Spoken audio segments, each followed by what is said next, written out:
समय और ज्ञान की उन्नति के रूप में स्वर्ग के प्रतिबिंब। मैं मसीह में एक आदमी को जानता हूँ जो 14 साल पहले तीसरे स्वर्ग में पकड़ा गया था। चाहे वह शरीर में था या शरीर से बाहर, मैं नहीं जानता, परमेश्वर जानता है। और मुझे पता है कि यह आदमी, चाहे शरीर में हो या शरीर के अलावा, मुझे नहीं पता, लेकिन परमेश्वर जानता है, स्वर्ग में पकड़ा गया था।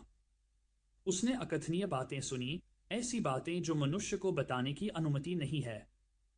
मैं ऐसे आदमी के बारे में शेखी बघारूंगा, लेकिन मैं अपनी कमजोरियों के अलावा अपने बारे में घमंड नहीं करूंगा। 2 कुरिन्थियंस 12:2-5 द इवोल्यूशन ऑफ अंडरस्टैंडिंग। स्वर्ग की परिभाषा सुंदर रूप से व्यापक और सरल बनी हुई है। बाइबल और वेबस्टर डिक्शनरी दोनों विवरण हमें दिव्य कल्पना के लिए एक कैनवास प्रदान करते रहते हैं। Biblical definition, the American Tract society.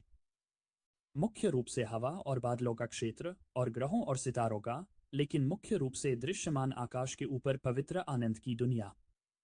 इसे तीसरा स्वर्ग, सबसे ऊंचा स्वर्ग और स्वर्ग का स्वर्ग कहा जाता है, जो लगभग पर्यायवाची हैं।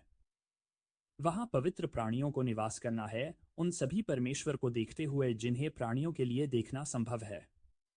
वहां मसीह अपने लोगों के लिए मध्यस्थता करने और उनके लिए एक ऐसी जगह तैयार करने के लिए चढ़ा जहां सब लंबे समय तक इकट्ठा रहें, ताकि वे हमेशा के लिए बाहर न जा सकें। इफिसियों 4:10, इब्रानियों 8:1, 9:24-28। स्रोत, अमेरिकन ट्रैक्ट सोसाइटी। वेबस्टर की परिभाषा, एक मृत्यु के बाद परमेश्वर, स्वर्गदूतों और धर्मी लोगों की आत्माओं का निवास, नश्वर जीवन के बाद धन्य लोगों के अस्तित्व का स्थान या स्थिति। 2 आमतौर पर आकाश, आकाश या पृथ्वी के चारों ओर अंतरिक्ष का विस्तार। लगभग 10 सेकंड के लिए अपनी आंखें बंद करें और अपने दिमाग को यह बताने दें कि स्वर्ग कैसा दिखता है। आपकी मानसिक छवियों में यीशु, सोने की सड़कें, मकान, प्रियजनों के साथ पुनः मिलन, स्वर्गदूत, जीवन जल की धाराएं, भगवान, पूजा, मोती के द्वार, संत या मृत परिवार के सदस्य शामिल हो सकते हैं। ये छवियां स्वर्ग के बारे में आपकी आधारभूत समझ का प्रतिनिधित्व करती हैं, जो संभवतः बाइबल पढ़ने, बचपन के संडे स्कूल या मीडिया चित्रण के माध्यम से बनाई गई है। इसे अपने मूलभूत सॉफ्टवेयर संस्करण के रूप में सोचें, हेवन 1.0। अब कल्पना करें कि आप उन लाखों लोगों में से हैं जिन्होंने स्वर्ग का अनुभव करने वाले अन्य लोगों की व्यक्तिगत अलौकिक मुलाकातों या गवाहियों के माध्यम से अपनी समझ को उन्नत किया है, जैसे कि उन लाखों लोगों की तरह जिन्होंने स्वर्ग के लिए वास्तविक है, जहां एक युवा लड़के ने अपनी दिव्य मुलाकात साझा की है। ये उन्नत रहस्योद्घाटन एक अद्यतन संस्करण का प्रतिनिधित्व करते हैं, हेवन 2.0। 2025 तक यह अनुमान लगाया गया है कि 15 मिलियन से अधिक लोगों को किसी न किसी रूप में निकट मृत्यु या शरीर से बाहर का अनुभव हुआ है, जिसने उनकी स्वर्गीय जागरूकता का विस्तार किया है। Near death experience research foundation अब रिपोर्ट करता है कि लगभग 350 लोग रोजाना किसी न किसी रूप में अलौकिक मुठभेड़ का अनुभव करते हैं। ये अनुभव ईश्वरीय क्षेत्र से नए डाउनलोड के साथ मानवता के आध्यात्मिक ऑपरेटिंग सिस्टम को अपग्रेड कर रहे हैं। स्वर्ग के बारे में यह उभरता हुआ दृश्य परमेश्वर की महिमा के बारे में हमारी समझ में नया डेटा जोड़ता है। यह दानियेल 12:04 के साथ पूरी तरह मेल खाता है, लेकिन दानियेल, अंत के समय तक स्क्रॉल के शब्दों को नजदीक से और सील कर दो। ज्ञान बढ़ाने के लिए बहुत से लोग यहाँ वहाँ जाएंगे। हम एक ऐसे युग में रह रहे हैं जहाँ स्वर्गीय ज्ञान तेजी से बढ़ रहा है, जैसा कि ईश्वरीय मुलाकातों की अनगिनत गवाहियों से पता चलता है। इन अनुभवों का दस्तावेजीकरण करने वाली कुछ प्रभावशाली पुस्तकें यहाँ दी गई हैं। 90 minutes in heaven, my true story by Don Piper. Heaven It's for Real, a little voyage understanding story of his trip to heaven and back by Todd Burpo or Lynn Vincent, the boy who came back from heaven, a remarkable account of miracles, angels, and life beyond this world by Kevin Malarkey or Alex Malarkey. Phil Rehberg द्वारा Heaven It's for Real 9 Days in Heaven, The Vision of Marietta Davis, Dennis Prince द्वारा Angels in the ER. Inspiring True Stories from Emergency Room Dr. Robert T. Leslie, My Time in Heaven, Richard Sigmund द्वारा। स्वर्ग 1.0 से स्वर्ग 2.0 तक एक स्पष्ट upgrade पथ है, जो हमें स्वर्ग के एक विस्तृत रहस्योद्घाटन की झलक प्रदान करता है। जैसे जैसे समय और ज्ञान आगे बढ़ते जाएंगे, वैसे वैसे निरंतर रहस्योद्घाटन स्वर्ग और परमेश्वर के रहस्यों के बारे में और सच्चाई को स्पष्ट, हाई डेफिनिशन फोकस में लाएंगे। इस बढ़ती जागरूकता के कारण स्वर्ग 7.0 को लिखने की आवश्यकता है। तालिका 1.1 स्वर्ग 1.0 से स्वर्ग 7.0 तक इस प्रक्षेपवक्र को दर्शाती है, जो यह दर्शाती है कि जैसे जैसे हमारी आध्यात्मिक बैंडविड्थ बढ़ती है, मानवता स्वर्ग की वास्तविकता को और अधिक डाउनलोड करती जा रही है। संदर्भ के लिए, हम इस नई वास्तविकता को स्वर्ग 7.0 कहेंगे, जो पवित्र शास्त्र में लंगर डाले हुए है कि परमेश्वर की महिमा पृथ्वी को पूरी तरह से वैसे ही भर देगी जैसे पानी समुद्र को ढक देगा। हबक्कुक 2:14। ज्ञान, समय और रहस्योद्घाटन में यह उन्नति असाधारण होगी और इस बात की जांच करनी होगी कि स्वर्ग और पृथ्वी कैसे तालमेल बिठा सकते हैं।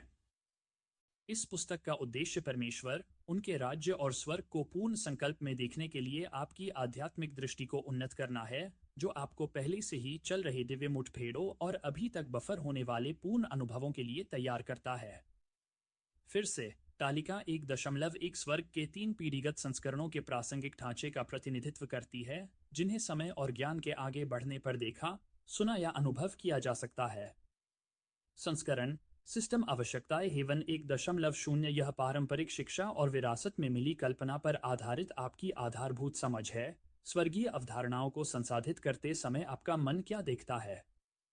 1. Sunday school programming 2. Left behind जैसी काल्पनिक सीरीज 3. पारिवारिक शिक्षाएं और सांस्कृतिक परंपराएं हेवन 2.0 अनुभवात्मक अपडेट के माध्यम से उन्नत ज्ञान, उन लोगों की गवाही जिन्होंने दर्शन, सपनों या निकट मृत्यु अनुभवों के माध्यम से स्वर्ग के पूर्वावलोकन संस्करण को एक्सेस किया है। 1. हेवन इट्स फॉर रियल जैसे अकाउंट्स 2. निकट मृत्यु के अनुभव और अलौकिक मुलाकातें 3. दुनिया भर में 15+ मिलियन लोग जिन्होंने स्वर्गीय लोकों की झलकियां बताई हैं। स्वर्ग 3.0 7.0 पूर्ण रिलीज, स्वर्ग की वास्तविकता जो पृथ्वी के साथ मिल रही है, पृथ्वी को बदल रही है या परमेश्वर के अंतिम वादे को पूरा करने के रूप में प्रकट हो रही है। 1. पूरी पृथ्वी परमेश्वर की महिमा से भर गई। हबक्कुक 2:14। 2. आंसू, दुख और मृत्यु का पूर्ण उन्मूलन। प्रकाशित वाक्य 21:04। 3. स्वर्ग में अलौकिक संकेत। प्रेरितों के काम 2 17-19। तालिका 1.1 स्वर्ग की 3 पीढ़ियां। तालिका 1.2 में दिए गए शास्त्र के निम्नलिखित अंश आपको उन उन्नत आध्यात्मिक मुलाकातों की तलाश करने के लिए प्रेरित करेंगे, जिन्हें परमेश्वर ने समय और ज्ञान की प्रगति के रूप में डाउनलोड करने के लिए डिजाइन किया था। छंद पवित्र लेख डिवाइन डाउनलोड। अधिनियम 2 17-19 अंत के दिनों में मैं अपनी आत्मा सभी प्राणियों पर उंडेलूंगा और तुम्हारे बेटे और बेटियां भविष्यवाणी करेंगे, तुम्हारे बूढ़े आदमी सपने देखेंगे और तुम्हारे जवान सपने देखेंगे, और ऊपर के आकाश में चिन्ह और चमत्कार होंगे। लोग सपने, दर्शन, भविष्यवाणी के माध्यम से स्वर्ग तक पहुंचना शुरू कर देंगे और वास्तविक संकेत स्वर्ग में दिखाई देंगे। इफ़े 1:19 तुम्हारी समझ की आंखें प्रबुद्ध हो रही हैं, ताकि तुम जान सको कि उसकी बुलाहट की आशा है और संतों में उसकी विरासत की महिमा का क्या धन है। परमेश्वर चाहते हैं कि हमारी आध्यात्मिक दृष्टि उच्च परिभाषा वाली हो, जिससे हम अपनी विरासत को वर्तमान और भविष्य दोनों आयामों में देख सकें। 1 कोर 2 9-10 आंखों ने न तो देखा, न कान ने सुना, न मनुष्य के हृदय में प्रवेश किया है, जो परमेश्वर ने अपने प्रेम रखने वालों के लिए तैयार की हैं। लेकिन परमेश्वर ने उन्हें अपनी आत्मा के द्वारा प्रकट किया है, क्योंकि आत्मा परमेश्वर की गहरी चीजों को खोजती है। इस बात का प्रमाण है कि हमारी प्राकृतिक प्रसंस्करण शक्ति उन आध्यात्मिक वास्तविकताओं की गणना नहीं कर सकती है जो ईश्वरीय रहस्योद्घाटन के माध्यम से आती हैं। वे मानव हार्डवेयर क्षमता से अधिक हैं। ऐप 2:14 पूरी पृथ्वी परमेश्वर की महिमा के ज्ञान से भर जाएगी जितना पानी समुद्र को ढक देता है। सभी नेटवर्क पर परमेश्वर की महिमा, उपस्थिति और राज्य की संपूर्ण वैश्विक संतृप्ति को दर्शाता है। रोमियो 8:14-23 पूरी सृष्टि कराहती है और परमेश्वर के संतों की महिमा के माध्यम से परमेश्वर के पुत्रों के प्रकट होने की प्रतीक्षा करती है। दिखाता है कि परमेश्वर की उपस्थिति उसके लोगों के माध्यम से प्रकट होगी, जो तब सक्रिय होती है जब सृष्टि की कराहना उसकी शक्ति को मुक्त करने के लिए प्रेरित करती है। 1 थिस 4:17 5:02 वह रात में एक चोर की तरह आएगा और हम बादलों में उससे मिलेंगे। इंगित करता है कि यीशु वापस आएंगे और हम उनसे मिलेंगे। कई लोग मानते हैं कि हम कहीं जा रहे हैं, लेकिन क्या होगा अगर स्वर्ग के क्लाउड सर्वर पृथ्वी पर उतरें और हम उनसे आमने सामने मिलें? डैन 12 से 4। लेकिन आप, डैनियल, स्क्रॉल के शब्दों को बंद करें और अंत के समय तक सील करें। ज्ञान बढ़ाने के लिए कई लोग यहाँ वहाँ जाएंगे। डैनियल को अंतिम समय में यात्रा और ज्ञान में तेजी से वृद्धि के बारे में एक भविष्यवाणी अपडेट मिला। कर्नल 1:12 उस पिता को धन्यवाद देना जिसने हमें प्रकाश में संतों की विरासत का भागी बनने के लिए प्रेरित किया है, जिसने हमें अंधकार की शक्ति से बचाया है और हमें अपने पुत्र के राज्य में बदल दिया है। परमेश्वर ने हमें प्रीमियम एक्सेस में अपग्रेड किया है, हमें अपने राज्य में बदल दिया है और हमें उनकी परिपूर्णता को देखने के लिए प्रकाश की विरासत प्रदान की है। तालिका 1.2 स्वर्ग के पवित्र शास्त्र के अंश। पवित्र शास्त्र और वास्तविक जीवन के अनुभवों दोनों की ये उदाहरण इस वास्तविकता की झलक प्रदान करते हैं कि जैसे जैसे समय बीतता जाएगा, ज्ञान, दर्शन, सपने, संकेत और चमत्कार और परमेश्वर के बारे में हमारी समझ में निरंतर उन्नति होती जाएगी। माई पर्सनल डिवाइन डाउनलोड 2021 में प्रार्थना और ध्यान के दौरान मैं परेशान था कि लोग आसानी से AI, cloud computing, quantum internet, virtual reality, biotechnology, cryptocurrency, space exploration पर विश्वास कर सकते हैं और फाइबर ऑप्टिक नेटवर्क के माध्यम से सब कुछ तुरंत स्ट्रीम कर सकते हैं, फिर भी परमेश्वर की अलौकिक क्षमताओं पर विश्वास करने के लिए संघर्ष किया। ऐसा लग रहा था कि मानवता algorithm, artificial intelligence, bio engineering, digital मुद्राओं और हर कल्पनीय तकनीकी प्रगति से मोहित हो गई है। कुछ ही क्षणों में मैंने अब तक की सबसे खूबसूरत और बहुमूल्य दिव्य सूचनाओं में से एक को सुना। परमेश्वर की अभी भी छोटी सी आवाज फुसफुसाती थी कि लोगों को यह बताने का समय आ गया है कि दुनिया में परमेश्वर के ऊपर कुछ भी नहीं है। यह एक दर्शन के साथ एक फुसफुसाहट थी जिसमें मुझे दिखाया गया था कि एआई, आभासी वास्तविकता, क्वांटम कंप्यूटिंग और कोई भी अन्य तकनीकी चमत्कार समय, लोगों और अंतरिक्ष को बदलने, पार करने और उसमें हेरफेर करने की परमेश्वर की अलौकिक क्षमता की तुलना में बहुत कम है। वे मुझे आश्वस्त कर रहे थे कि स्वर्गीय अलौकिक अभिव्यक्तियां जल्द ही सबसे उन्नत मानव नवाचारों को आदिम बना देंगी। हालांकि यह एक चेतावनी भी थी कि जो लोग इन तकनीकी विकल्पों की पूजा करते हैं, उन पर भरोसा करते हैं और उनके आदी हैं, वे कभी भी प्रामाणिक संस्करण को देखने और प्राप्त करने के लिए आध्यात्मिक संवेदनशीलता विकसित नहीं कर सकते हैं, क्योंकि परमेश्वर की महिमा पृथ्वी पर स्वर्ग की शक्ति को प्रवाहित और प्रदर्शित करना शुरू कर देती है। यह वह रहस्योद्घाटन होगा जिसे मैं स्वर्ग 3.0 कह रहा हूँ, एक शुद्ध, पूजनीय अनुभव जो दर्शाता है कि परमेश्वर की महिमा अतुलनीय है। परमेश्वर को महिमा देने का समय। पिछले 15 वर्षों में हमने अभूतपूर्व तकनीकी त्वरण देखा है। 2010 के किसी व्यक्ति को यह दिखाने की कल्पना करें कि अब हमारे पास पूरे डेटा केंद्रों की तुलना में अधिक प्रोसेसिंग पावर वाले डिवाइस हैं, जो एक बार आर्टिफिशियल इंटेलिजेंस का उपयोग करने वाले डिवाइस रखते हैं, 4K वीडियो को तुरंत स्ट्रीम करते हैं, रियल टाइम भाषा अनुवाद को प्रोसेस करते हैं, GPS सटीकता के साथ नेविगेट करते हैं और 5G गति के माध्यम से वैश्विक नेटवर्क से जुड़ते हैं, जो कुछ साल पहले असंभव लग रहा था। इसमें इलेक्ट्रिक वाहनों, नवीकरणीय ऊर्जा ग्रिड, अंतरिक्ष पर्यटन, क्रिप्टोकरेंसी, आभासी वास्तविकता के अनुभवों और एआई सहायकों के उद्भव को जोड़े जो लिख सकते हैं, कला बना सकते हैं और जटिल समस्याओं को हल कर सकते हैं। 15 साल पहले यह साइंस फिक्शन की तरह लगता था। यह क्षमता कई पीढ़ीगत उन्नयन के माध्यम से विकसित हुई है, 3G, 4G, 5G, 6G और जल्द ही 7G। कौन कल्पना कर सकता था कि क्वांटम कंप्यूटिंग, ब्लॉकचेन तकनीक और आर्टिफिशियल इंटेलिजेंस दुनिया के हर वर्ग इंच में जानकारी को प्रोसेस और सुरक्षित कर सकते हैं? सैटेलाइट नेटवर्क और फाइबर ऑप्टिक केबल के माध्यम से मैं पृथ्वी पर कहीं भी सहज कनेक्टिविटी की उम्मीद कर सकता हूं। मैं अब एक ऐसी दुनिया में रहता हूं जहां मैं उम्मीद करता हूं और मुझे पूरा भरोसा है कि डेटा उन नेटवर्कों के माध्यम से प्रकाश की गति से यात्रा करता है जिन्हें मैं नहीं देख सकता, अदृश्य तरंगों और क्वांटम ट्रांसमिशन के माध्यम से चमत्कारिक ढंग से मेरे उपकरणों में प्रवेश करता है। क्वांटम क्षेत्र और इलेक्ट्रोमैग्नेटिक स्पेक्ट्रम में कोई बदलाव नहीं आया है, बल्कि प्रत्येक तकनीकी पीढ़ी ने परिष्कृत किया है और बढ़ाया है कि मेरे स्थान और समय के माध्यम से कितना ज्ञान और जानकारी प्रवाहित हो सकती है। भले ही हम इस बात की सराहना कर सकते हैं और विश्वास कर सकते हैं कि हमारे उपकरण क्वांटम क्षेत्रों और विद्युत चुंबकीय तरंगों के माध्यम से तैरने वाली जानकारी तक त्वरित पहुंच की उम्मीद करने के लिए विकसित हुए हैं, हमारे आध्यात्मिक रिसीवर यह मानने के लिए संघर्ष करते हैं कि परमेश्वर, उनके राज्य और उनके स्वर्गदूतों के अदृश्य पहलू समान रूप से सुलभ है। मुद्दा परमेश्वर की प्रसारण शक्ति नहीं है, यह है कि हमने अपनी तकनीकी प्रगति से मेल खाने के लिए अपने आध्यात्मिक सॉफ्टवेयर को अपग्रेड करने की अनुमति नहीं दी है। हमारी आध्यात्मिक स्वागत प्रणालियां पुरानी प्रोग्रामिंग पर चल रही हैं, जबकि परमेश्वर वर्षों से हाई डेफिनेशन में प्रसारण कर रहा है।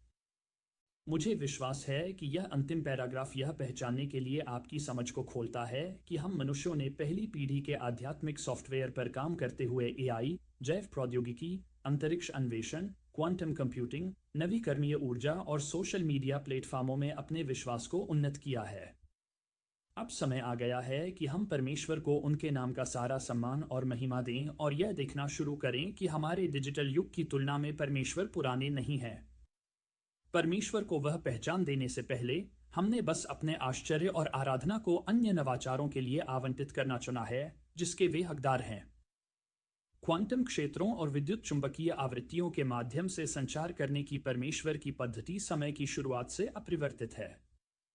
हमारे आध्यात्मिक प्राप्तकर्ताओं को इस वास्तविकता से जोड़ने की हमारी क्षमता विकसित होनी चाहिए थी कि परमेश्वर दृश्यमान और अदृश्य दोनों चीजों का स्वामी है, जिसमें क्वांटम यांत्रिकी, एआई और अभी तक खोजी जाने वाली प्रौद्योगिकियां शामिल हैं। चूंकि परमेश्वर की शक्ति, महिमा और प्रभुत्व राज्य अधिक दृश्यमान और सक्रिय हो गया है, इसलिए हमें अपने आध्यात्मिक बैंडविड्थ को उन्नत करना चाहिए था ताकि वह चर्च में प्रसारित हो रही बातों को सुन सके और अपनी पूरी विरासत को देखने के लिए अपनी आध्यात्मिक दृष्टि को बढ़ा सके। याद रखें, दुनिया के नवाचारों का परमेश्वर की क्षमताओं पर कोई प्रभाव नहीं है। उनकी महिमा बढ़ती तीव्रता के साथ पृथ्वी पर उतरती और संतृप्त करती रही है। यही कारण है कि इतनी सारी प्रणालियां उजागर और बाधित हो रही हैं। कॉरपोरेट संरचनाएं, राजनीतिक प्रतिष्ठान, वित्तीय बाजार, फार्मास्यूटिकल निर्भरता, सोशल मीडिया एल्गोरिदम और मनोरंजन उद्योग जिन पर हमने अपना भरोसा रखा है। परमेश्वर की महिमा ईश्वरीय एंटीवायरस सॉफ्टवेयर की तरह काम करती है। यह उन लोगों के लिए उपचार और रूपांतरण प्रदान करती है जिनके सिस्टम संगत हैं। जब परमेश्वर की महिमा असंगत प्रणालियों का सामना करती है, तो उनकी भ्रष्ट फाइलें अनिवार्य रूप से उजागर हो जाती हैं और उन्हें अलग कर दिया जाता है। जब तक हम स्वर्ग की पूर्ण मुक्ति का अनुभव नहीं कर लेते, तब तक परमेश्वर की महिमा बढ़ती हुई बैंडविड्थ के साथ प्रवाहित होती रहेगी। यह प्रक्रिया तब तक जारी रहेगी जब तक कि हर प्रणाली, उपचार, प्रोटोकॉल और डिबडिंग प्रक्रियाएं दोनों ही यह स्वीकार नहीं कर लेती कि यीशु मसीह प्रभु है। यह दुनिया के इतिहास में ऑपरेटिंग सिस्टम का अंतिम अपडेट होगा। एक बात निश्चित है, परमेश्वर की महिमा की अभिव्यक्ति स्वर्ग 1.0 के समान नहीं होगी। इसके बजाय यह हेवन 7.0 या इससे भी अधिक उन्नत पीढ़ीगत रिलीज के रूप में दिखाई देगी। यीशु परमेश्वर की अदृश्य छवि कौन है जो हर प्राणी का पहलौठा है, क्योंकि उसी के द्वारा सभी चीजें बनाई गई थीं, जो स्वर्ग और पृथ्वी पर हैं, दृश्यमान और अदृश्य हैं, चाहे वे सिंहासन हो या प्रभुत्व या प्रधानताएं या शक्तियां हों, सभी चीजें उसके लिए और उसके द्वारा बनाई गई थीं। वह सभी चीजों से पहले है और सभी चीजें उसी में समाहित हैं। कुलुस्सियों 1:15-16। स्वर्ग 7.0 स्वर्ग और पृथ्वी के तालमेल बिठाने पर बनाए गए इंटरफेस के माध्यम से परमेश्वर के राज्य को पूर्ण रूप से अनुभव करने की वास्तविकताओं की पड़ताल करता है। परमेश्वर ने हम सभी के लिए स्वर्ग की उन्नत झलकियों को देखने, विश्वास करने और प्राप्त करने के लिए ज्ञान की समयावधि को तेज कर दिया है। हमें बस इतना करना है कि हम अपने आध्यात्मिक प्राप्तकर्ताओं को सबसे वर्तमान पीढ़ीगत रिलीज में अपग्रेड करें। अल्टीमेट क्लाउड से जुड़ना मानवता की साझा मंजिल पर एक आधुनिक परिप्रेक्ष्य। तुम ऊपर स्वर्ग में हो, धार्मिकता बरसती हो, बादलों को बरसने दो। पृथ्वी खुल जाए, उद्धार उठे, उसके साथ धार्मिकता भी बढ़े। मैंने, यहोवा, इसे बनाया है।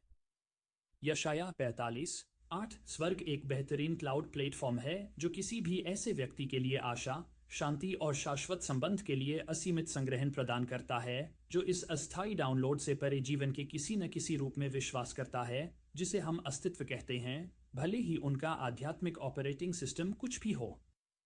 माइकल एल मैथ्यूज, अपडेट किया गया 2025। इससे पहले कि हम समझ के एक नए स्तर तक पहुंच सकें, हमें यह समझना चाहिए कि ज्ञान के उस क्षेत्र के लिए एक खुला पोर्टल है। अध्याय 1 से 6 परम बादल स्वर्गीय क्षेत्र से परमेश्वर की प्रतिज्ञाओं और संबंधों के गहरे क्षेत्रों का पता लगाने के लिए आपकी जिज्ञासा और रुचि को उजागर करेगा। हम केवल भौतिक उपकरण नहीं हैं जो आध्यात्मिक डेटा को संसाधित करने की कोशिश कर रहे हैं, बल्कि हम आध्यात्मिक प्राणी हैं जो भौतिक शरीरों में अस्थायी फर्मवेयर चला रहे हैं। यह सत्यापित किया जा सकता है क्योंकि हम एक आध्यात्मिक और शाश्वत निर्माता की छवि में बनाए गए थे। आपकी जिम्मेदारी उन चीजों को देखना और उनके साथ तालमेल बिठाना है जिन्हें परमेश्वर ने आपके लिए अपलोड और डाउनलोड किया है। स्वर्ग की वास्तविकता को समझने का एक शक्तिशाली तरीका और परमेश्वर इसे एक असंबद्ध मंच के रूप में क्यों बनाए रखता है, यह समझने का एक शक्तिशाली तरीका है कि सभी प्रामाणिक विश्वासियों को एक एकीकृत नेटवर्क में मिलाने का उसका वादा है। इसका अर्थ है कि परमेश्वर सार्वभौमिक अनुकूलता की ओर एक अभिसरण की सुविधा प्रदान करेगा ताकि उसके पास बग या भ्रष्टाचार, धब्बे या झुर्रियों के बिना केवल एक चर्च हो। इस विलय का सही समय वह समय होगा जब मानवता मसीह की वापसी के अधिकतम निकटता तक पहुंच जाएगी। यह बताता है कि आज इतने सारे लोग स्वर्ग की झलक क्यों अनुभव कर रहे हैं। हम चरम कनेक्टिविटी के करीब पहुंच रहे हैं। उदाहरण के लिए विचार करें कि 8 प्रमुख आध्यात्मिक ऑपरेटिंग सिस्टम, जिन्हें धर्म के रूप में जाना जाता है, हैं जिनका पालन वर्तमान में दुनिया की लगभग 75 से 80% आबादी करती है, जो अब 8.2 बिलियन से अधिक लोगों द्वारा उपयोग की जाती है। इसका मतलब है कि 8 प्राथमिक आध्यात्मिक धार्मिक प्लेटफॉर्मों पर 6.6 बिलियन लोग काम कर रहे हैं। जो बात इन धर्मों को अक्सर असंगत बनाती है वह यह है कि वे अनंतकाल, स्वर्ग या जीवन के बाद के अनुभव के मार्ग को कैसे कॉन्फ़िगर करते हैं। हालांकि उल्लेखनीय समानता यह है कि वे सभी एक ही गंतव्य की ओर इशारा करते हैं, जिसे स्वर्ग या स्वर्ग कहा जाता है।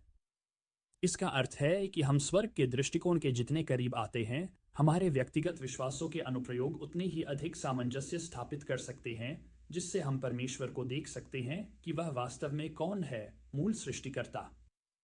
चित्र 1 बताता है कि कैसे सभी 8 प्रमुख आध्यात्मिक धर्म एक ही मंजिल से जुड़ते हैं, स्वर्ग। ध्यान दें कि कनेक्शन प्रोटोकॉल बेहद सरल है। एक मानवता के लिए कथित समस्या, प्रत्येक धर्म में यह विश्वास है कि पूरी मानवता किस प्रमुख सांसारिक समस्या का सामना कर रही है। उदाहरण के तौर पर ईसाई धर्म के लिए मुख्य समस्या पाप है, इस्लाम के लिए मुख्य समस्या गर्व या आत्मनिर्भरता है। 2 कथित नेता या सर्वोच्च प्राधिकारी, प्रत्येक धर्म में यह धारणा होती है कि मुख्य मानवीय समस्या क्या है। प्रत्येक धर्म में सर्वोच्च अधिकार या प्रक्रिया की धारणा होती है जो मानवीय समस्या में उनकी सहायता करेगी। यह एक ईश्वर, एक पैगंबर, एक संदेशवाहक, कई देवता या प्रक्रिया हो सकती है। ईसाइयों के लिए पाप मुख्य समस्या होने का एक उदाहरण है। उनके परमेश्वर ने मनुष्य के पाप के लिए एक बलिदान प्रदान किया, यीशु। गर्व के साथ इस्लाम के लिए मुख्य पाप होने के कारण उनके पास एक ईश्वर अल्लाह है जिसे पूरी तरह से आत्मसमर्पण भी करना चाहिए। 3 खुद को समस्या से छुटकारा दिलाने और स्वर्ग तक पहुंचने की तकनीक, प्रत्येक धर्म जिसके पास एक सर्वोच्च प्राणी है जो कथित मुख्य मानवीय समस्या में सहायता करता है, उसके पास स्वर्ग या एक शाश्वत बेहतर जीवन परलोक को स्वीकार करने के लिए समस्या को हल करने की एक तकनीक है। चित्र 1, the pathway to the common ground, जिसे स्वर्ग कहा जाता है। इस आंकड़े के साथ मेरा इरादा सभी यूजर को यह पहचानने में मदद करना है कि हमें अपने दिलों को स्वर्ग में सेट करने का निर्देश क्यों दिया गया है। यह वह गंतव्य है जहां हमारे पास अपने व्यक्तिगत आध्यात्मिक सॉफ्टवेयर को स्वर्ग के सर्वोच्च प्रशासक से जुड़ने की तुलना में कम महत्वपूर्ण होने देने का सबसे अच्छा मौका है, बजाय इसके कि हम फायरवॉल और अलगाव बनाने वाले हमारे विभिन्न अनुप्रयोगों, तकनीकों और विश्वास प्रणालियों से विभाजित होने के बजाय स्वर्ग के सर्वोच्च प्रशासक से जुड़ने की तुलना में कम महत्वपूर्ण न हो जाते हैं। तब से आप मसीह के साथ जी उठे हैं। अपने दिल को ऊपर की चीजों पर सेट करें जहां मसीह परमेश्वर के दाहिने हाथ पर बैठे हैं। अपने मन को ऊपर की चीजों पर लगाओ, न कि सांसारिक चीजों पर। कुलुस्सियों 3:1-2। अगले पृष्ठ पर तालिका 2 में 8 प्रमुख आध्यात्मिक ऑपरेटिंग सिस्टम पर अद्यतन डेटा प्रदान किया गया है, जो दर्शाता है कि हमारा निकटतम सामान्य कनेक्शन बिंदु स्वर्ग ही है। डेटा को वर्तमान वैश्विक जनसांख्यिकीय स्रोतों से संकलित किया गया है, जिसमें 2024 से प्यू रिसर्च सेंटर के अध्ययन और जनसंख्या विश्लेषण शामिल हैं, जो 8 प्रमुख आध्यात्मिक प्लेटफॉर्मों के बारे में सबसे सटीक उपलब्ध जानकारी का प्रतिनिधित्व करता है। जबकि अन्य छोटे आध्यात्मिक अनुप्रयोग मौजूद हैं, अपर्याप्त डेटा व्यापक विश्लेषण को रोकता है। 8 प्रमुख आध्यात्मिक ऑपरेटिंग सिस्टम पर गहन शोध के लिए स्टीफन प्रोथेरो 2011 द्वारा God is not one, the 8 प्रतिद्वंद्वी religion that run the world का संदर्भ लें। धर्म का नाम फॉलोअर्स और वर्ल्ड पॉप का परसेंट। मानवता के साथ समस्या का हल प्राइम लीडर हल करने की तकनीक सामान्य परिणाम और इच्छा 1। ईसाइयों, जिसमें प्रोटेस्टेंट भी शामिल है। Catholic, evangelical, Pentecostal 2.6 billion 32%। पाप मुख्य रूप से यीशु के द्वारा उद्धार। 4 धार्मिक समूहों के कुछ रूप उद्धार के लिए बहुत अच्छे काम लगते हैं, मुख्य रूप से परमेश्वर पिता, पुत्र और पवित्र आत्मा। 4 समूहों के कुछ रूप मैरी, पोप और संतों को देखते हैं, व्यक्तिगत पाप का पश्चाताप और व्यक्तिगत पाप की क्षमा के लिए मसीह की बलिदान मृत्यु की स्वीकारोक्ति। कुछ में विश्वास, कार्य और अनुग्रह से जीना शामिल है। स्वर्ग 2। इस्लाम 2.0 बिलियन 25% गौरव, आत्मनिर्भरता, एक सच्चे ईश्वर अल्लाह के प्रति समर्पण। अल्लाह ईश्वर, मोहम्मद एक रसूल के रूप में प्रार्थना के माध्यम से ईश्वर के प्रति समर्पण। स्वर्ग या स्वर्ग 3। हिंदुओं 1.2 बिलियन 15%। दुख और बुराई, अच्छे कर्म और बेहतर जीवन के लिए पुनर्जन्म। कई देवताओं की पूजा की जा सकती है। अच्छे कर्मों का निर्माण, अच्छे कर्म। स्वर्ग 4। बौद्ध 330 मिलियन 4%। कष्ट उठाना, निर्वाण या कष्टों से छुटकारा। बुद्ध सबसे पहले निर्वाण की खोज करने वाले थे। ध्यान और जप, अगले जन्म पर निर्वाण। 8। Yoruba 50 million 6%। कोई नहीं, अगले जीवन से जुड़ाव। 400 से अधिक देवता, कोई नहीं, अगला जीवन। 6।